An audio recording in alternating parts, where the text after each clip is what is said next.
நான் உங்கள்கிட்ட கேட்கட்டுமா? கேளுங்க. இப்போ நல்லா இருக்கிறீங்க, நல்லா இருக்கேன். ஏதோ ஒரு காரணம் காட்டுக்குள்ளே போயிட்டீங்க, திடீர்னு வந்து ஒரு கேம்பிங் போகும்போது நைட் ஆயிடுச்சு, பசங்க மிஸ் பண்ணிட்டு போயிட்டானுங்க, கை ஒன்றுமே இல்லை, ஒரு ஊரில் போய் நிற்கிறீங்க, ஒரு கிராமம். அங்கே போயிட்டா வந்து வேறு ஊர், பார்த்தா எந்த மொழி பேசுகிறாங்கன்னு தெரியல. உங்களுக்கு தமிழ் தானே தெரியும்? ஆமாம், தமிழ் தான். அது கன்னடாவா ஆந்திராவான்னு தெரியல. அங்கேருந்து வெளியே வரணும், பஸ்ஸை பிடிச்சி போகணும், எவனு ஆட்டோவில் ஏற்ற மாட்டேங்கிறான், ஒன்றுமே இல்லை. அப்போ எலெக்ஷன் கேம்பெயின் போயிட்டுருக்கான் ஒருத்தன், ஓகேவா?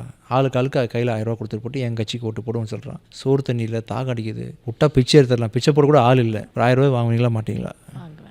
தப்பு இல்லை ஏஞ்சல், நல்லா யோசிச்சு சொல்லுங்கள், ஏன்னா மக்கள் பார்க்குறாங்க.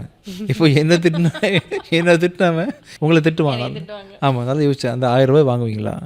வாங்குன்னு சொன்னேன். ரொம்ப கஷ்டப்படுறவங்க அப்படி ஒரு சூழ்நிலை வந்தால் நீங்கள் வாங்கிக்கிட்டு மனசாட்சிப்படி யோசிச்சு ஓட்டு போடுங்க. காசு கொடுத்தவங்களுக்கு தான் போகணுன்ற அவசியம் இல்லை. அவன் இருக்கிறது கொடுக்குறான், உங்கள்கிட்ட தான் வாங்கின பணத்தை திருப்பி கொடுக்குறான், வாங்கிக்கோங்க.